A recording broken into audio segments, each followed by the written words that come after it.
ચાલુ થયો. શું લઉં છું મૈત્રી તું અત્યારે?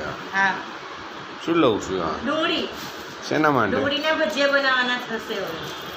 હા, ડુંગળીના ભજીયા બનાવીએ છીએ. એવું છે.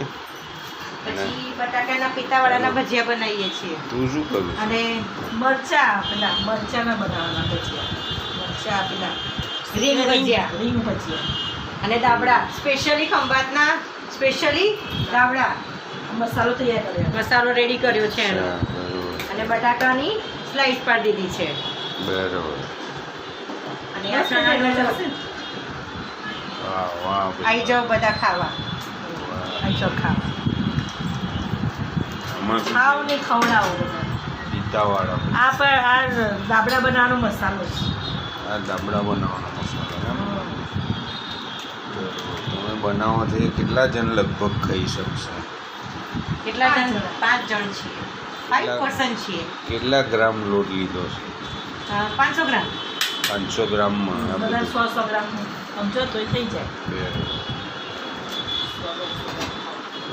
હવે કેટલી મિનિટમાં ચાલુ થશે?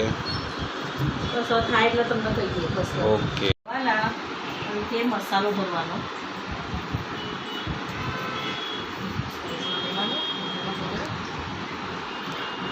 મસાલો વઘારતા તમે હાજર બનાવી.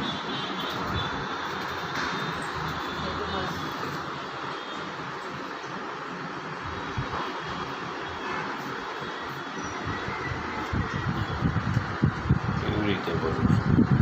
અચ્છા, બંનેની સાઈડ. હા, મસાલો બનાવે ને. બે પિતાની વચમાં. હા, 2 પિતાની વચમાં ભરવાનો મસાલો. રીત બોલવી પડે તો જ ખ્યાલ આવે. રીતમાં તો ભાવનગરી ગાંઠિયા બધો મસાલો કરી નાખો. લસણ અને બધો મસાલો વાપરો તેજીનો. અને એ ક્રશ કરી દઈએ. પછી એમાં લીંબુ અને તેલ નાખીને મસાલો એકદમ પેસ્ટ બનાવી દેવાનું મસ્ત. પછી 2 બટાકાની સ્લાઇસની વચ્ચે મસાલો ભરીને દાબડા ભજીયા આપણા રેડી. પછી આવી રીતે ભરવાનું. પછી તળી દેવાના.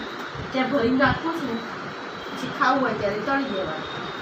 ભાઈ, આજે અમારા ઘરમાં 5 જાતના ભજીયા થઈ રહ્યા છે. એમાં દાબડા બહુ સરસ રીતે બનાવી રહ્યા છે એ લોકો. એમાં મસાલો બી એટલો સરસ કર્યો છે, જ્યારે ખાઈશું ત્યારે એનો ટેસ્ટ બહુ જોરદાર આવશે.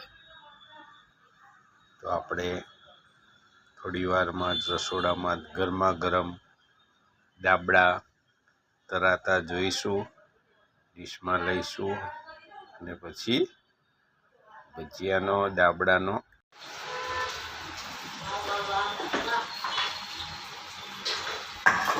આ મરચાના રીંગ વડા ભજીયા છે. થઈ ગયા. આ દાબડા થયા. આ શું બનાવો? મરચાના રીંગ વડે ભજીયા બનાવો. આ દાબડા. મરચાના રીંગવાળા. આ દાબડા. બતાવો તો.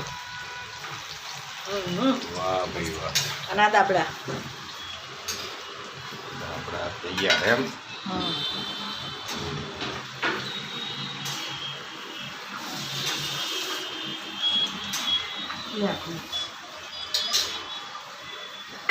બરોબર. આઈ જાઓ બધા ખાવા. ચલો. પછી ડીશ બતાવો.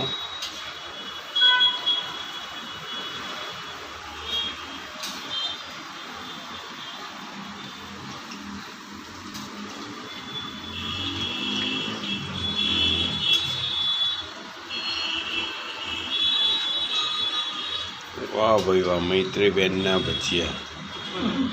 વાહ વાહ. અને તમે શું બનાવ્યું? દાબડા બનાવ્યા તમે? દાબડા બનાવ્યા. ક્યાં દાબડા?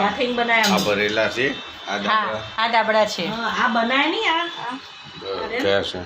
આ દાબડા. આ દાબડા બનાવ્યા તમે એમ?